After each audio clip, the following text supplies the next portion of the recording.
সারা শরীরে প্রায় 350 থেকে 400 স্প্লেন্টার আছে। ভাই, আমি আহত হয়েছি এই জন্য আমার কোনো দুঃখ নেই।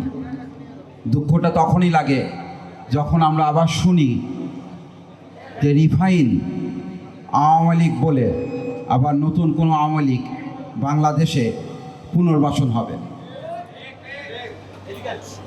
একটা কথা প্রথমেই বলে দিতে চাই, 15ই আগস্ট যখন শেখ হাসিনা এই বাংলাদেশ ছেড়ে চলে গেছে, পালিয়ে গেছে, 5ই আগস্টে, তখন শুধু শেখ হাসিনা পালিয়ে যায়নি, শেখ হাসিনার সাথে সাথে শেখ হাসিনার যেই দোসরগুলো ছিল তারাও পালিয়ে গেছে, সেই সাথে আওয়ামী লীগও পালিয়ে গেছে।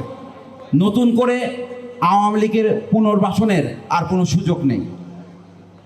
আওয়ামী লীগকে যদি পুনর্বাসন করতেই হয় তাহলে আমার যে 2000 শহীদ ভাই আছে তাদেরকে ফিরিয়ে দিতে হবে। যে 25,000-এর উপরে আহত ভাইরা তাদের অঙ্গহানি হয়ে কাতরাচ্ছে, তাদের অঙ্গ ফিরিয়ে দিতে হবে। তবেই কি এই আওয়ামী লীগ পুরোপুরি পুনর্বাসন হতে পারে কি না, তারপরে বাংলাদেশের 18 কোটি জনতা ভেবে দেখবে আদৌ আওয়ামী লীগ নতুন করে পুনর্বাসন হইতে পারে কি না।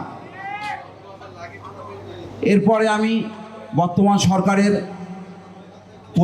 প্রধান উপদেষ্টা এবং স্বরাষ্ট্র উপদেষ্টার কাছে একটা প্রশ্ন রাখতে চাই যে প্রায় 8 মাস হতে গেল, কিন্তু আওয়ামী লীগের যেই হায়নারা আমাদের উপরে নৃশংস হত্যাযজ্ঞ চালাইলো, আমাদের ভাইদের হত্যা করলো, আমাদেরকে আহত করলো, তাদের এখনো দৃশ্যমান কোনো বিচার এখনো হয়নি।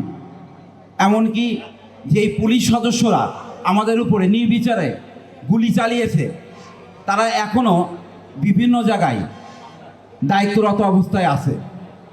ভাই, এটা কি হতে পারে যে ঢাকাতে যে গুলি চালাইছে, যারা মানুষকে মানুষ মনে করে কুকুর মনে করেছে, তাদেরকে ঢাকাতে বদলি করে যদি খুলনাতে পাঠানো যায় তাহলে কি মানুষকে মানুষ মনে করবে?